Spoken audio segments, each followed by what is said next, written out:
Hi, welcome to the Los Olivos Wine Merchant and Cafe, where you not only get to taste California's Central Coast wines, but you also get to meet the winemakers. And today I have Tara Gomez of Keto Wines. We're going to be featuring 3 of Keto wines throughout the month of August. They're going to be 20% off.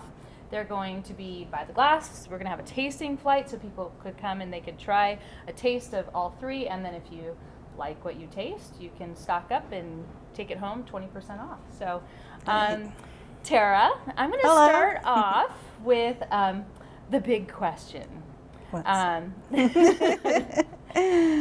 If you could sum up in one word an aspect of your personality that gets infused into your wines, what would that be? I feel like every wine, is going to be influenced by who makes it. So what is that you bring to Keto Wines? I think the purity. I would describe it as purity. I like to think of myself as a purist in the sense that I like to be true to the varietal. And so in making it. So do you do any blends or? So we do have 3 blends that we make where the artistic side of me gets to come out. But everything else is 100% varietal. So what we see here. We're going to be featuring. Right. So the Chardonnay is 100% Chardonnay. So everything is pretty much 100%. So we have the Grenache Rosé and then the Syrah. Syrah. Camp 4 Syrah.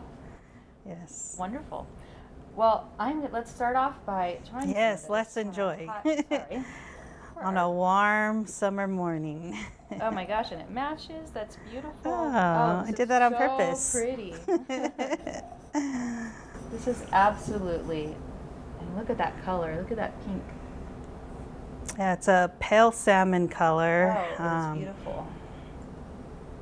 Almost too pretty to drink. So on this hot day, I'm not going to let that stop.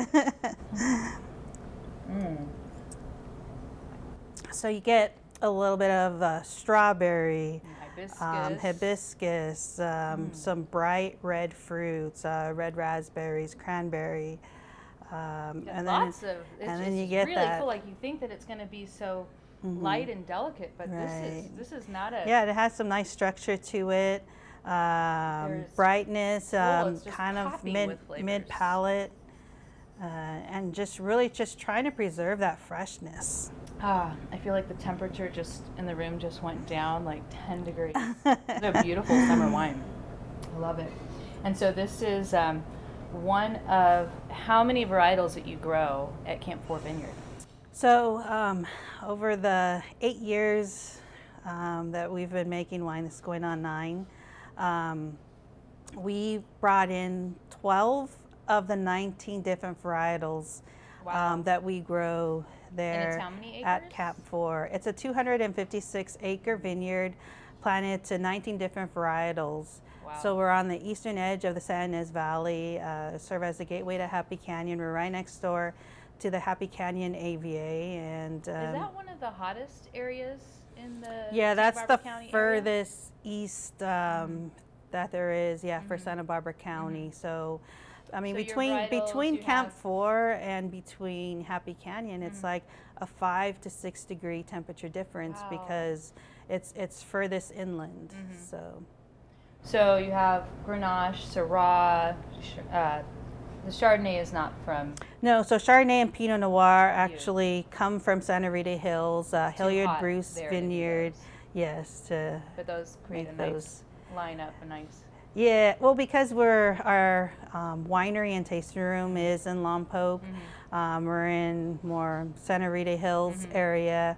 Okay. A lot of people always ask for Chardonnays and Pinot Noirs. So, I really want to get into your story. I've done a little research on you, and it was just like goosebumps reading it. How much destiny played a role in you sitting here today, sharing these wines with us. It was an incredible read, and I'm sure there's much more. I'd love to hear it from you from the time. Why don't you share with us from the time you were a little girl with your parents? Yeah, well, it all started with a little Fisher Price microscope that I got when I was like 4 years old.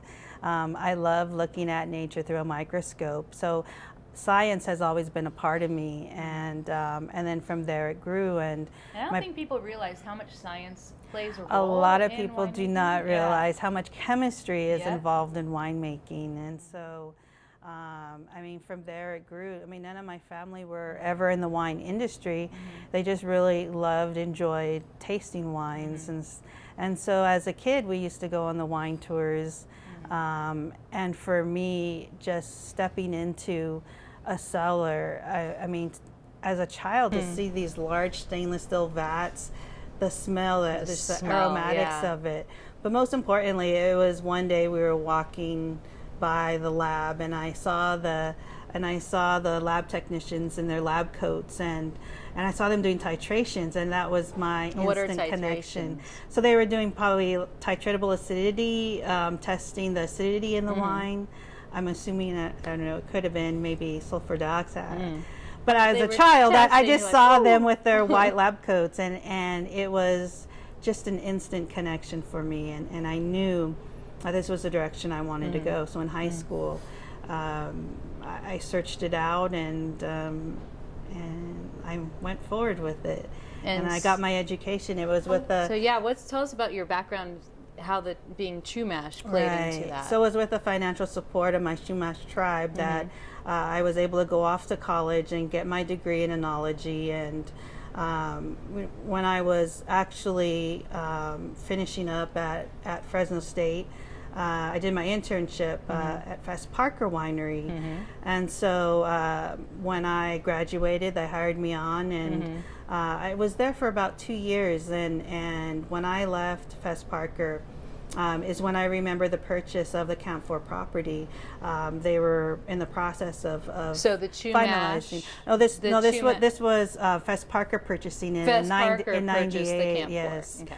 And so then I go off, started working at J. Lore Winery in Paso Robles, and then I did 2 harvests in Spain. And so when I returned in 2010... So you had the international background, you had the local knowledge and connections, and then the when I returned, education. Yes, and then when I returned back is when my Chumash tribe was in negotiations and purchasing the Camp 4 property from the late Fess Parker. So it's like full circle. Was it coming back? Did you even have to interview, or did they like? Was it just like, well? I think maybe I might have had a little bit of a leg up in that. No kidding. But what was cool is that, you know, I'm able to teach the tribe everything that I learned, and with their financial support that they have given me, it's like paying it forward and teaching them everything that I've learned here. Love it. So yeah. I love it. So I find, I think you are maybe, I'd have to go back and look, but I think you're maybe like one of 3 winemakers that I've interviewed that actually have a degree in enology. Only that actually one of 3? Wow. I mean, there might be I'm 4, sure there's but, probably more. But I most, hope so. the general story is that people, you know, discovered it, you know, tried to harvest, fell in love with the process, and then they were mentored. Right. And you can definitely, obviously, there's very fine winemakers who have learned how to make, my husband being one of them, learned how to make wine through other people and through experiencing and then experimenting, and then fine-tuning like their style, learning, you know, what makes what happen when you do this to it or when you do that to it. And everybody here seems to really, it's a community of learning together, since we're a newer wine country relatively. So with your full background that you have coming into it, we're not going to offend anybody here, but what advantage does that give you over all the ones who just jump in? Yeah, well, I mean, it all goes back to science for me. Or disadvantage, too. Because I was always fascinated with science. So the chemistry aspect of it, you know, was something that I really enjoyed. And was probably a nerd in that sense in comparison to a lot of other maybe winemakers, where the science background to me was like really important. And so, do you think it ever might hold you back from trying something different? Maybe to a certain degree, just because, you know, with Kita, you know, there's already a style already obviously you perfected, and so you perfected the Grenache. Yes, I mean, of course, over the years, I mean, like I feel like though I'm constantly learning as a winemaker, you're always learning with new advances in technology, with different styles, with different varietals.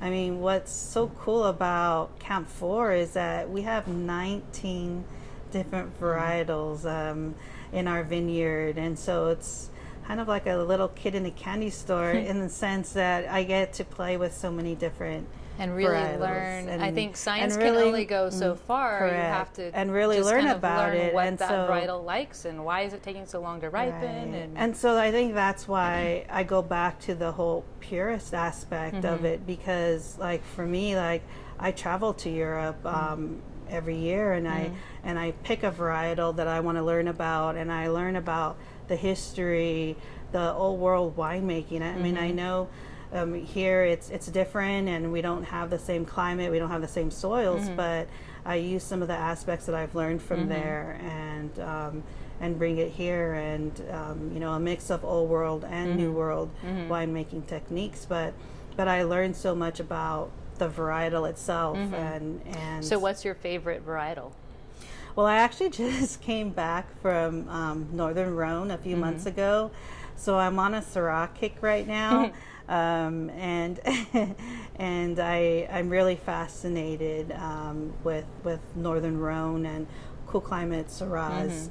I know we don't have cool climate at Camp 4 because we're on the eastern edge of the San Ynez Valley, but you know, our Syrah is really fresh and vibrant, and you know, really enjoyable as well. Well, Tara, it was a pleasure talking to you and sharing your story with everyone. And again, we're going to be featuring these wines throughout the month of August, 20% off by the glass here at the Los Olivos Wine Merchant and Cafe. You can also order them online if you're not able to come in or nowhere near, and that's at shop.winemerchantcafe.com. You are absolutely delightful, and it's a pleasure pouring your wines and getting to know the person behind them. Great. So cheers. Cheers. Thank you. Cheers.